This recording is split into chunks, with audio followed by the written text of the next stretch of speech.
아멘. 우리는 여호수아 말씀을 통해서 하나님께서 이루어가시는 새로운 일들에 대해서 함께 나누고 있습니다. 벌써 눈을 감고 있는 건 아니겠죠? 예.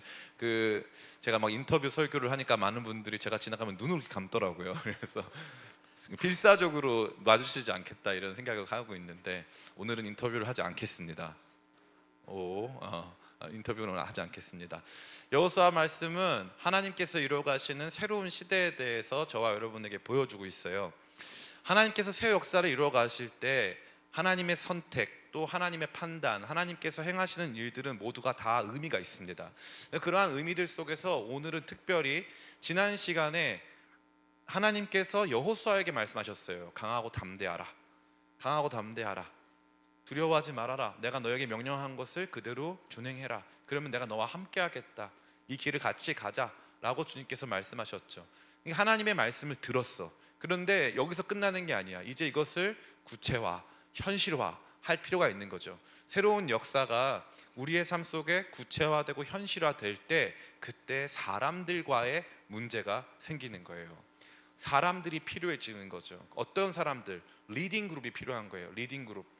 이 전체적인 분위기를, 전체적인 방향성을 함께 끌고 가줄 수 있는 리딩 그룹이 필요한 것이고, 누가 그 리딩 그룹을 해야 할 것이냐에 대한 이야기가 오늘 너무 화면을 극단적으로 너무 저를 위해서 바꾸실 필요는 없어요. 그래서 지금 보니까 지금 약간 비정상적으로 지금 보이고 있는데, 하여튼간에 저에 대한 배려 감사하고 또 한편으로 제 피부색에 대한 송구한 말씀 드리겠습니다. 누가 그러더라고요. 저희 아내를 언어 교환 프로그램에서 만난 거 아니냐. 그래서 제가 그렇게 해외에서 온 지체라는 어떤 그런 설이 돌더라고요. 그래서 저는 모르겠어요. 제가 어떤 출생의 비밀이 있는지 모르겠지만 저는 어릴 때부터 한국에서 커왔고 쭉 자라왔습니다. 그래서 저는 100% 한국 사람이 맞다고 저는 생각해요. 나중에 그런 비밀이 밝혀질 수는 있어. 그러나 현재까지는 정확하게 한국 사람이라고 저는 생각합니다. 그래서 그런 한국 사람 치고는 좀 까면서 죄송하고, 하나님께서 리딩 그룹을 세우세요.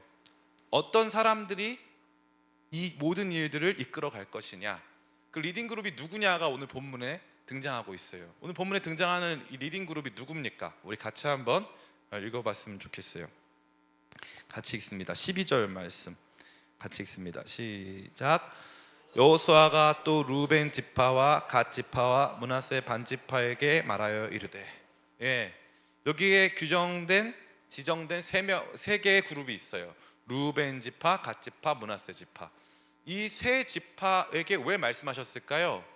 원래 이스라엘 백성들은 출애굽, 엑소더스 해가지고 광야에 나온 다음에 가나안 들어가서 지파별로 땅을 받게끔 되어 있었어요. 근데 그 중에 일부 지파가 요단강 이전에 있는 광야 지역에 이미 땅을 그 기업으로 유산으로 받았어요. 그래서 여기에 이들은 주거지와 안정적인 생활 환경이 조성되어 있는 것이죠. 그래서 이 르우벤 지파, 므낫세 지파, 므낫세 반 지파, 갓 지파, 이 세 개의 그룹은 조심스러운 표현인데 가나안에 갈 필요가 없는 그룹이에요. 가나안에 갈 필요가 없어요. 자기 주거지가 여기에 있고요. 자기 이제 가축들이 머물 수 있는 공간이 다 준비되어 있어요. 가나안 갈 필요가 없는 사람들이라는 거예요. 근데 이 사람들이 민수기 32장에 보면은 여호수아 이전에 모세 때에 약속을 합니다. 우리한테 이 땅을 주시면 우리가 나중에 가나안 들어갈 때 우리가 형제들과 함께 들어가서 그 땅을 차지하겠습니다 라고 이제 말했죠. 그 약속을 다시 상기시켜 주면서 여호수아가 이제 엄청난 전투 앞에 놓여져 있는 이스라엘 백성 전체를 대표해서 이제 너네가 결단해야 된다. 너네가 가지고 있는 그 안정감, 너네가 이미 누리고 있는 그 소유를 잠시 내려놓고 이 전쟁에 너희가 먼저 동참해야 해 라고 말씀하는 거예요. 이게 오늘 말씀의 전부예요. 그냥 전부입니다. 전부. 오늘 말씀의 전부예요. 하나님께서 그러한 사람들, 누구보다 앞서서 누구보다 많은 것들을 가지고 있음에도 불구하고 이 사람들이 잃을 게 많잖아요. 다른 그룹들은 들어가서 얻을 게 많은 사람들이야. 근데 이 사람들은 이미 얻고 있는 사람들인데 들어가서 싸우면 자기 목숨도 잃을 수 있거든. 그런데 자기는 그런 것들을 감수하고도 먼저 가야 되는 사람들이 있다는 거예요. 그 일들을 해야 되는 사람들, 그 사람들이 이미 이것들을 받은 르우벤 지파, 갓 지파, 므낫세 반 지파의 사람들이었다는 거죠.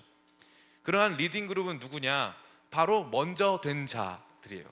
먼저 얻은 사람들, 먼저 갖게 된 사람들, 남들보다 먼저 그것들을 누린 사람들. 참 재밌어요. 이것을 먼저 전후 관계, 선후 관계로 나눴다는 거예요. 남들보다 많이 얻은 사람들이 아니고, 남들보다 빨리 얻은 사람들이 아니고 먼저 얻었다는 거예요. 그러면 먼저 얻는다는 건 나중에 얻을 사람도 있다는 뜻이에요, 없다는 뜻이에요?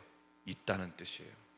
내가 얻은 것만큼 누군가도 나중에 얻게 될 것이다, 이것을 전제하고 있는 거죠. 이 먼저 얻은 사람들을 이 전쟁에 참여시키면서 여호수아가 어떠한 말을 하고 있습니까? 우리 14절 15절 말씀 같이 읽겠습니다. 14절 15절 같이 읽습니다. 시작. 너희의 처자와 가축은 모세가 너희에게 준 요단 이쪽 땅에 머무려니와 너희 모든 용사들은 무장하고 너희의 형제보다 앞서 건너가서 그들을 돕되 여호와께서 너희를 안식하게 하신 것 같이 너희의 형제도 안식하며 그들도 너희의 하나님 여호와께서 주시는 그 땅을 차지하기까지 하라. 그리고 너희는 너희 소유지 곧 여호와의 종 모세가 너희에게 준 요단 이쪽 해돋는 곳으로 돌아와서 그것을 차지할지니라. 아멘. 이 말씀을 보니까 이 지파 세 지파를 제외하고 나머지 지파에 대해서 뭐라고 칭하고 있어요? 누구? 형제. 맞아요. 형제라고 칭하고 있어요. 우리가 다 한 가족이고 한 형제들이야. 너희는 그 형제들 중에 먼저 너희의 기업을 받은 사람들이야. 먼저 혜택을 받은 사람들이야. 근데 너희가 이제 이 싸움에서 먼저 나가줘야 해. 형제들을 위해서. 형제들을 위해서. 무슨 말이에요? 하나님 이제 새 역사를 이루실 때 무엇을 먼저 기억하기 바랬냐? 우리가 한 형제들, 즉 하나라는 사실을 기억하기 바랬다는 거예요. 그래서 이 하나의 정체성, 우리가 하나다라고 하는 하나의 정체성과 하나의 약속, 우리가 그 형제들로서 이 일들을 감당하겠다라고 하는 그 약속을 기억하는 것이 이 모든 일의 출발점이었다라는 것입니다.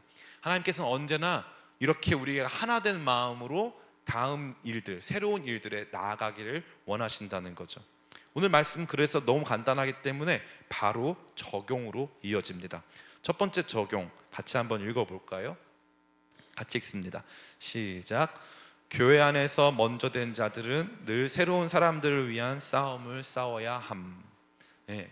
그래서 먼저 된 자와 나중된 자와 관련된 이야기를 할 때 우리가 꼭 봐야 될 것은 우리가 하나이기 때문에 교회 안에 먼저 된 자, 교회라고 하는 공동체 속에서 먼저 된 사람들이 해야 될 중요한 책임은 무엇이다?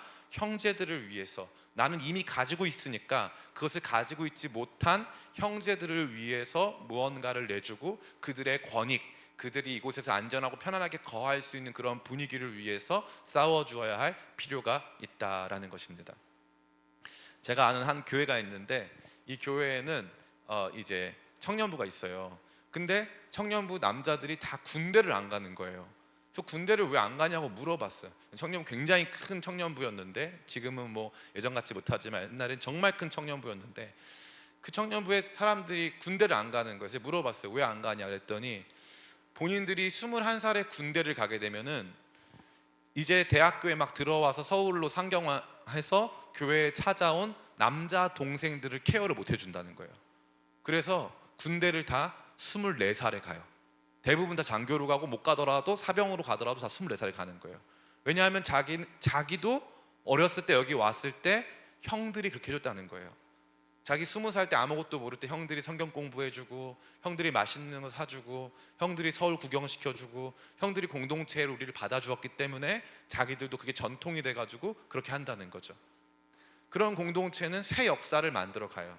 그런데 희생이 없는 공동체, 나는 이미 가지고 있으니까 네가 뭘 갖든지 난 중요하지 않아, 그런 공동체는요 완전히 모래알이에요. 그래서 다른 사람에 대한 관심이 현저히 없고 공동체적 하나됨이 없기 때문에 역동성이 완전히 떨어지는 거예요. 이 놀라운 일체감을 위해서 꼭 해야 될 것이 있는데 교회 안의 기득권자들이 그 기득권을 내려놓고 먼저 다른 사람들이 이 안에서 우리와 하나 될 수 있도록, 우리가 누리고 있는 것들을 누릴 수 있도록 돕고 섬기는 그 일들이 필요하다는 것입니다. 우리 중에 누가 기득권자일까요? 나는 기득권자인 것 같다. 손 들어볼까요? 솔직히. 우리 김미소 집사님 기득권자죠. 우리 교회에서 엄청난 권력자입니다. 우리 교회에서 아주 엄청난 재정팀 계시니까 엄청난 기득권자죠. 그럼 여러분 다 기득권자 아니신가요? 제가 감히 선포합니다. 우리 교회 온 지 1년 넘은 사람 다 기득권자예요. 진짜예요. 온 지 1년 넘으면 다 기득권자예요. 참 재밌는 게 뭐냐면은 기쁨의 교회 평균 이 출석 연수가 제가 봤을 때 5년이 안 돼요. 우리 교회 5년이 안 돼요. 대부분 다 새로 오신 분들이 많단 말이죠. 그런데 새 가족들이 와서 늘 하는 말이 뭔지 아세요? 이미 서로 다 너무 친해서 자기 들어갈 데가 없다는 거예요. 이미 다 너무 공동체가 견고하다는 거죠. 이게 특징이에요. 왜 그러냐면은 어느 공동체나 그래요. 일부러 작정하고 의도적으로 세가적 친화적인 분위기를 형성하지 않잖아요. 그러면 우리가 어저께부터 친해졌어도 새 가족이 보기에는 정말 성과 같은, 난공불락의 성과 같은 공동체구나 이렇게 느끼는 거예요. 이 너무 재밌지 않습니까? 제가 재미있는 얘기 해드리자면 어떤 할머니가 아들 따라서 미국에 갔대요. 미국에 갔는데 거기 맨 앞자리, 목사님 앞자리가 중요하잖아요. 우리 권진경 권사님 있는 이 자리가 제일 중요하잖아요. 근데 권진경 권사님이 있는 이 자리에 한 권사님이 진짜 예배를 뜨겁게 드리더래요. 그래서 그 할머니가 한국에서 미국 와가지고 영어도 한마디도 못하는데 한국 와가지고 미국 와가지고 적응이 안 되니까 옆에 있는 할머니 권사님한테 찾아가가지고, 앞에 있는 할머니 권사 찾아가가지고, 죄송한데 제가 적응을 못해서 그러는데 할머니 권사님 옆에서 좀 예배를 드리면 안 되냐 그랬대요. 그랬더니 앞에 있던 할머니 권사님이 가만히 생각하다가 안 된다 그랬대요. 안 된다고. 내가 여기까지 오는데 몇 년이 걸렸는데 당신이 오자마자 내 옆자리에 앉으려고 하느냐. 안 된다는 거예요. 재밌게도요, 교회에도 앉는 좌석이 다 생기거든요. 그래서 내가 어느 날 우연히 늦게 왔는데 그날 다른 사람이 앉아있잖아. 좀 기분이 묘해. 사람이 그래. 사람이 그렇다니까. 그게 기득권이에요. 우리는 너무나도 쉽게 기득권을 확보해요. 근데 그것이 기득권이라는 사실을 인정하지 않죠. 인정하고 싶어 하지 않아요. 그것마저도 포기하고 내려놓을 수 있어야 돼요. 다른 사람에게 기회를 주어야 하는 거죠. 그렇게 해야 하나됨을 유지할 수 있어요. 이 하나됨이 없는 공동체의 특징이 내가 지킬 게 너무 많은 거예요. 여기 내 자리고, 이건 내 공동체고, 내 사역이고, 목사님과 관계가 이렇고, 그런 것들을 깨뜨리고 적극적으로 먼저 나서서 그들이, 새로운 사람들이 편할 수 있는, 교회 안에서 비교적 환대받지 못하고 교회 안에서 아웃사이더로 전락할 수 있는 사람들이 하나 될 수 있는 그러한 역할을 위해서 싸워줘야 한다는 거죠. 제가 1999년도에 그 찬양팀을 하나 시작했어요. 분당에서 시작했는데 이 라이즈 업 코리아라는 찬양팀이었어요. 그 찬양팀을 제가 분당에서 시작을 할 때 저희는 이제 저희 친구들은 다 이렇게 실용음악 전공하거나 이런 친구들이었어요. 근데 분당에 있는 딱 한 명의 여학생이 있었어요. 그 여학생이 개원예고라고 이제 예고에서 음악을 전공하는 친구였어. 근데 그 친구가 이제 나름 집안도 엄청 좋았어요. 아파트도 엄청 큰 데 살고 엄청 부잣집 딸이었어요. 근데 생긴 것도 되게 도도하게 생기고 누가 봐도 부잣집 공주님처럼 생긴 친구였어요. 근데 이 친구가 우리 그냥 이렇게 음악 하던 친구들이 오면요, 와서 1시간씩 2시간씩 한 사람 한 사람 붙잡고 데이트를 해요. 그래서 모든 사람의 친구가 돼줘요. 그래서 그 친구가 있으면요, 아웃사이더가 한 명도 없어요. 그 친구가 모든 사람들과 함께 해주기 때문에. 그 친구 한 사람의 희생으로 공동체가 완전히 하나 되는 거예요. 그럼 여러분에게 묻고 싶어요. 기쁨의 교회에는 그런 왕언니가 있냐 이거예요. 왕언니, 우리 교회 왕언니 있냐.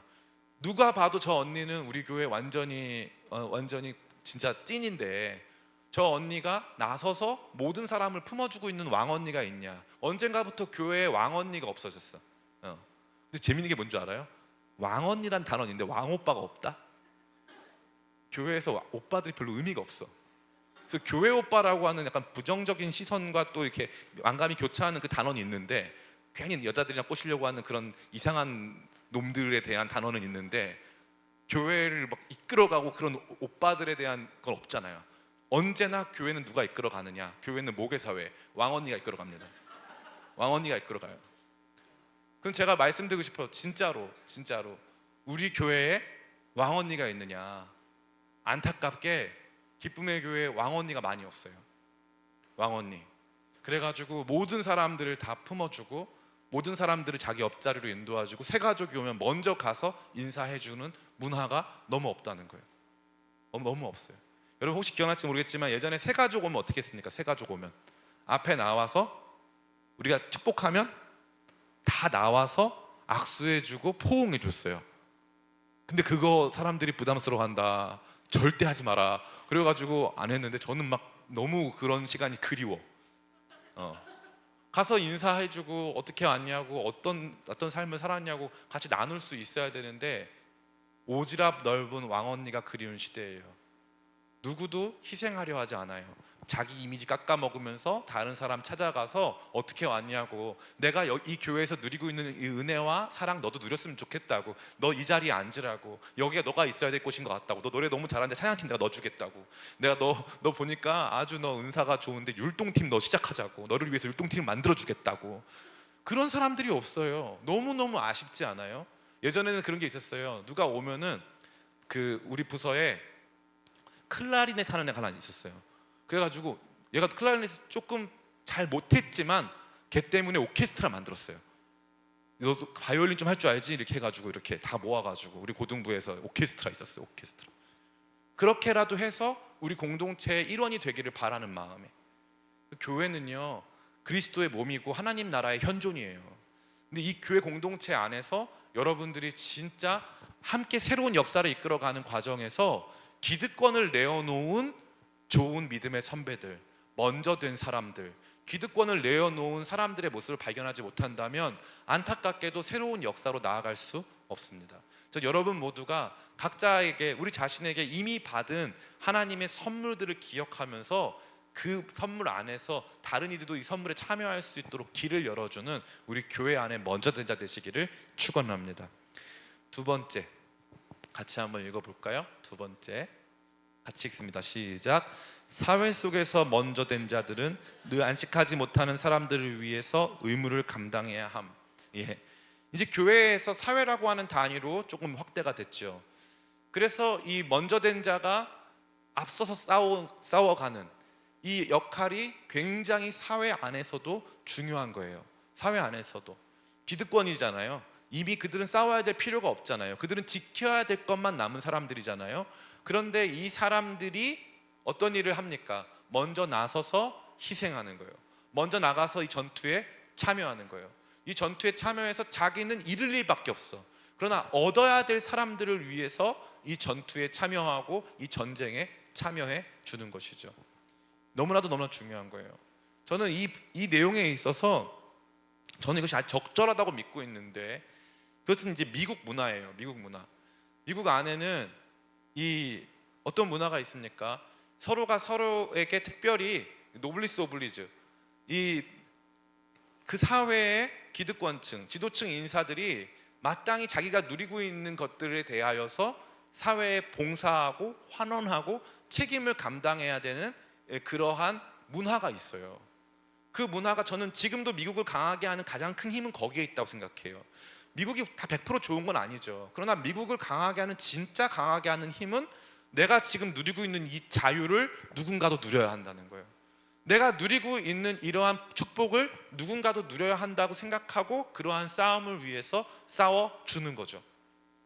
대한민국이 이 6.25 전쟁을 겪을 때 이 나라의 이 전쟁을 위해서 수많은 이 미국에서 또 영국에서 많은 이 동맹국에서 찾아오셔서 같이 이 전쟁에 참여해 줬거든요. 그 전쟁이 아니었다면 우리나라는, 그 전투에 참여해 준 희생이 아니었다면 우리나라는 아마 미래가 없었을 거예요. 누군가가 그 일을 왜 했겠어요? 돈 벌려고요? 많은 사람들이 생각해요. 그거는 미국의 국익에 따라서 한 것이고 6.25 전쟁은 미국이 일으켰고, 저는 그건 잘 모르겠고요. 여러분, 만약에 그렇게 세상에서 우리가 알지 못하는 거대 담론으로 이야기가 진행되고 우리가 거기에 병졸로만 살아간다? 그렇게만 살면 삶이 과연 행복할까요? 그 당시에 미국에서 참전한 많은 청년들은요, 이 작은 땅 한반도에서 일어나지고 있는 이 어마어마한 전쟁 속에 이 땅에 자유가 필요하다고 믿고 자신의 삶을 희생하기 위해 이곳에 온 사람들이에요. 그 사람들 때문에 우리가 여기 있는 거예요. 그 사람들 때문에. 근데 우리는 그런 것들을 너무 쉽게 간과하고 잘못된 가르침 안에서 삶의 속에서 우리 기득권자들이 먼저 무언가를 내어놓아야 한다라고 하는 것들을 잘 못 받아들여요. 요즘에 저는 그게 너무 아쉬워요. 예전에 이 공중전화라는 게 있었거든요. 저 너무 옛날 아재 얘기하나요 지금? 그만할까요? 공중전화 보면은 전화요금이 이제 30원, 70원, 뭐 60원 막 이랬어요. 그러면은 100원짜리 놓고 가잖아요. 놓고 가면은 일부러 그 잔돈 내려놓으면 동전이 나오는데 그 잔돈을 안 뽑고 그냥 그 수화기를 내려놓고 갔어요. 다음 사람 쓰라고. 다음 사람 쓰라고. 그게 우리 문화였어요. 손님 접대하는 문화가 있었어요. 우리 사회 안에서 누군가가 정말 내가 갖지 못하는 그것들을 내가 누리고 있는 그것을 누리지 못한다면 그 일들을 좀 함께 하길 바라는 마음이 있었어요. 제가 이제 88년도에 여기 삼각지에 살았는데 진짜 가난했어요. 진짜 가난이 뭔지 어릴 때 진짜 크게 배웠는데, 우리 집이 이렇게 있었는데 주인집이 1층이었고 2층에 이제 여러 세대가 사는데, 이제 그때 파인애플이라고 하는 그 상상 속의 과일이 있었어요. 그 당시에는 이제 바나나와 파인애플은 상상 속의 과일이었거든요. 근데 이 파인애플이라고 하는 상상 속의 과일이 이제 주인 집에 온 거예요. 그랬는데 이 주인 아주머니가 어떻게 했냐면은 우리 월세 내는 우리 집에 그 상상 속의 과일 파인애플을 2조각을 잘라가지고 접시에 담아서 갖고 왔어요. 이거 드셔보시라고. 주인집은 그냥 자기 먹으면 끝나잖아요. 그런데 그 집에 사는 세입자들도 이거 먹어야 된다는 거예요. 이거 같이 맛봤으면 좋겠다는 거죠. 여러분, 지금 우리가 살아가는 세상이 어떤 세상이죠? 대한민국이 뭐가 그렇게 부족할까요? 뭐가 이렇게 문제일까요? 왜 우리는 새로운 수치적인 경제 수치 면에서 뭐 문화적인 면에서 날로 이렇게 흥황하고 있는데 왜 우리 안에는 이 행복이 없죠? 왜 우리는 날마다 정체된 것 같죠? 그 이유가 뭔지 아세요? 먼저 된 자들의 희생이 없기 때문이에요. 먼저 된 자들의 희생, 자기의 것을 내어준. 여러분, 그 얘기하면 꼭 이런 생각 들죠? 저기 저 잘 사는 사람들, 저기 저 잘 나가는 사람들. 아니에요. 우리 모두가 누군가보단 먼저 된 사람이에요. 누군가보단 더 가진 자란 말이에요. 목사님, 제가 유니세프입니다. 목사님 저부터 살려주세요. 가끔 그럴 때 있잖아요. 차에 아이가 타고 있어요. 근데 어떤 사람이 아이 없어요, 저부터 살려주세요, 막 써놓잖아. 지금 당장 내가 살기가 힘드니까 그런 거 못 돌아봅니다 하는데 아니에요. 작은 여유만 있으면 돼요. 그래서 지금 이 여호수아를 통해서 보여주시는 말씀이 뭡니까? 이 이스라엘이라고 하는 이 큰 민족, 이 한 형제들이고 우리 이제 엄청난 이 과업을 감당해야 하는데, 이거 감당할 때 너네가 먼저 나서줘야 돼. 그러면 잘 보세요. 루벤 지파, 므낫세 반지파, 갓 지파, 이 세 지파가 힘이 제일 세서요? 아니에요. 인구는 유다 지파가 제일 많고 그 요셉 지파, 에브라임 지파가 제일 많아요. 인구는 걔들이 제일 많고 싸움도 제일 잘해. 그런데 그게 아니에요. 싸움 제일 잘하고 인구 제일 많다고 해서 싸워달라는 게 아니라 이 싸움에 누구도 소외되지 않았으면 좋겠고, 너희들이 이 싸움을 싸운다면 우리 모두가 힘을 얻을 거야, 이거예요. 부자들이 많이 기부하고 많이 나눠서 나라가 잘 먹고 잘 사는 게 아니에요. 기부 총액 때문이 아니라고요. 누군가를 위해서 나누고 희생하고 누군가를 위해서 배려하고 내 자리를 내어주는 그 일. 제가 최근에 어떤 영상에서 봤는데, 이 상해 군인, 미국은 이 상해 군인, 이 베테랑들에 대해서 굉장히 이 처우가 좋아요. 그러한 가운데 어떤 일이 있냐면은 정말 심각한 상해를 받은 어떤 군인이 탑승하잖아요. 그러면 일단 그 비행기에 탈 때 안내 방송이 나와요. 오늘 누가 우리를 위해서 싸워줬던 누가 이 비행기 탔습니다. 그럼 그 사람은 이코노미 탔잖아요. 그러면은 반드시 퍼스트 클래스에 한 사람이 나와서 자리를 바꿔준대요.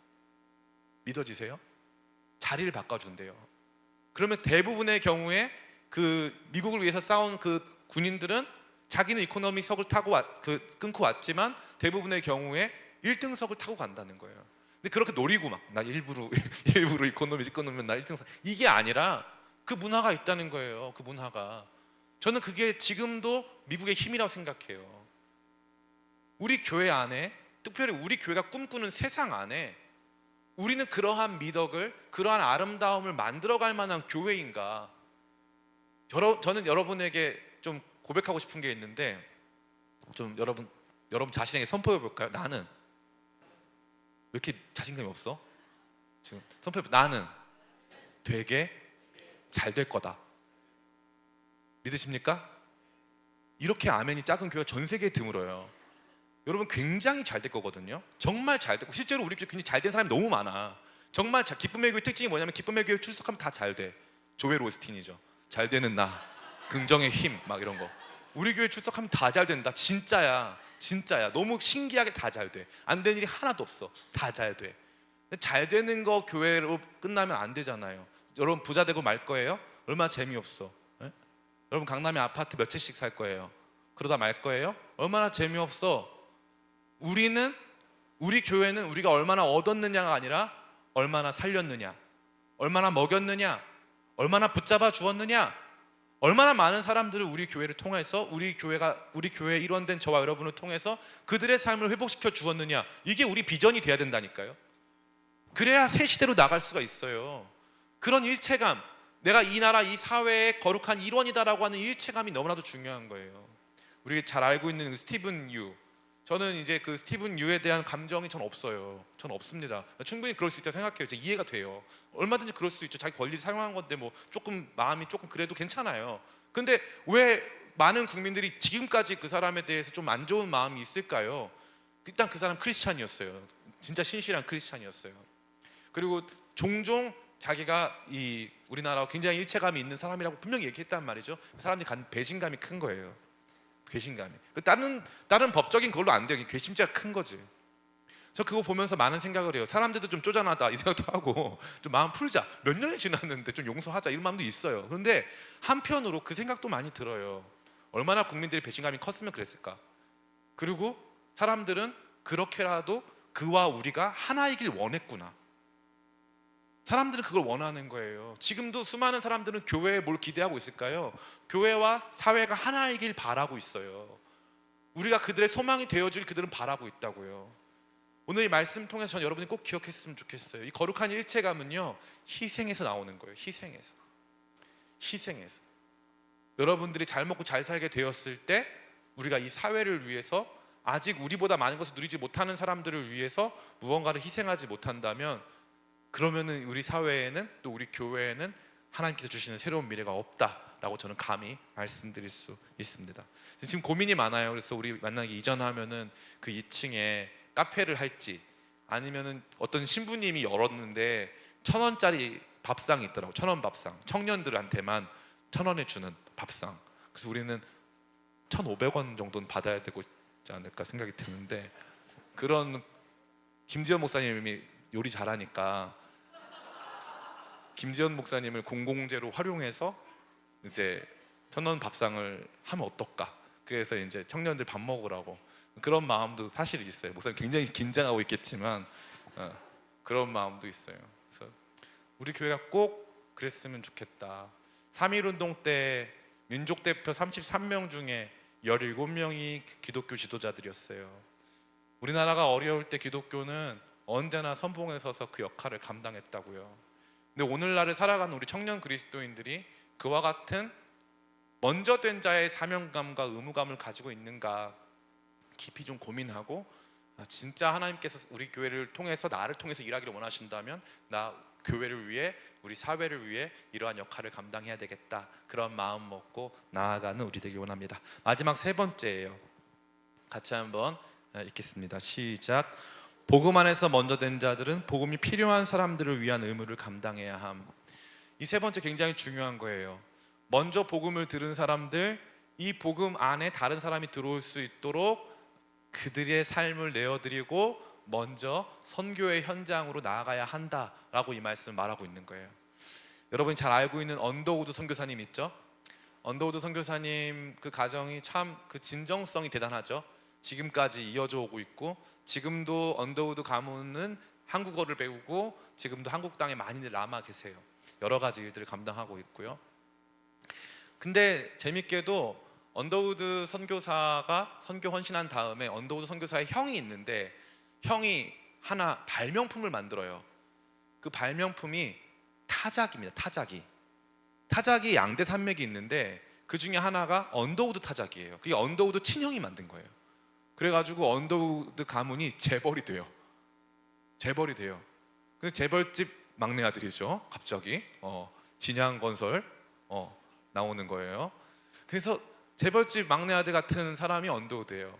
근데 언더우드 선교사가 어디로 옵니까? 한국으로 와요. 그래서 이 땅에서 희생하고 헌신하는 거죠. 왜 그럴까요? 먼저 복음을 들은 사람들은 복음을 전해야 하는 사명이 있는 거예요. 내가 복음 안에 거하고 내가 받은 축복이 있고 내가 받은 약속이 있으니까 난 여기 멈춰 있을래 하는 게 아니라, 내가 받은 이 복음의 위대한 약속과 이 기쁨, 이 말로 할 수 없는 감격을 누군가에게 전해야겠다라는 거룩한 채무감, 거룩한 빚진 마음을 가지고 나가는 것입니다. 이 모든 것에 수반되는 것은 바로 희생이에요. 그 희생 없이 하나님 나라 새로운 역사를 이루어갈 수 없어요. 그 희생은 공동체성 안에서 나와요. 너와 내가 다르지 않음을, 우리 모두가 하나임을 알게 되는 그 공동체성 안에서 희생이 출발한다는 거죠. 이제 말씀을 마칩니다. 원래 폴란드 선교는 기도하면서 안 갈까 했어요. 마음 안에서 우리 교회 예배장소 이전이 결정이 어느 정도 이루어지고 계속 기도하면서 하나님 앞에서 확답을 받고 있었거든요. 그러다가 하나님이 그 말씀 주시는 거예요. 건물이 중요하냐 사역이 중요하냐. 제가 단순해졌어요. 사역이 중요해요. 그럼 기쁨의 교회는 뭐 하는 데지? 선교하는 교회예요. 그럼 선교 가야겠어 안 가야겠어? 가야 돼요. 그럼 결정이 났어. 그리고 주보에 올렸어. 제가 기도한 거는 6명이었잖아요. 제 마음에 5명만 와도 안 가겠다 마음을 먹었어요. 5명만 와도 절대 안 간다. 인원이 채워지지 않아서 안 가겠다고 이번 주에 발표해야겠다 라고 마음을 먹었어요. 그래서 또 빨리 이렇게 마감을 친 거예요. 그런데 지금 그 방에만 8명이 있고요. 더 오려고 하는 사람이 더 많아. 그리고 결정적으로 우리 교회에 한 가정이 있는데, 이 한 가정이 저한테 연락이 왔어요. 목사님, 우리 아이가 2돌인데 이 2돌 때 어떤 좋은 일을 할까 고민하다가 목사님 가시는 그 여정에 저희가 헌금하고 싶어요. 혹시 재정이 부족한 지체가 있다면은 이거 사용해 주셔서 같이 잘 다녀오세요. 기도할게요. 그러더라고요. 그 가정이 돈이 많은 가정이냐? 아니에요. 그렇지 않아요. 본인들이 교회 안에서 누리고 있는 감격, 은혜 안에서 누리는 감격, 그거 가지고 자기의 삶을 잘 영위하면서 자신의 삶을 내어서 그렇게 플로잉, 흘려보내 준 거예요. 그렇게 흘려보내 준 것으로 우리는 또 새로운 일들을 해나갈 수 있는 것이죠. 저는 우리 기쁨의 교회 안에 그러한 문화가 있었으면 좋겠어요. 여기 보니까 우리 형들, 체형 변화 있는 형들 보면은 좋은 옷 있으면은 당근에 내놓지 말고 우리 동생들 이렇게 입혀주고, 진명이 입혀주고, 재식이 입혀주고 막 입혀주고, 재식이도 막 재식이 옷도 사람들 안 입을 수도 있지만 그래도 막 서로 입혀주고, 그 안에서 우리가 하나됨을 경험하고 그 하나됨 속에서 하나님께서 이루어가시는 새 역사가 있는 줄 믿습니다. 진리 안에서 누리는 기쁨과 감격을 거룩한 희생으로 올려드리며 온전한 하나됨 이루고, 그 하나됨 속에서 하나님께서 이루어가시는 새 역사를 함께 발견하는 저와 여러분 다 되시기를 예수님의 이름으로 축원합니다. 우리 같이 찬양할까요?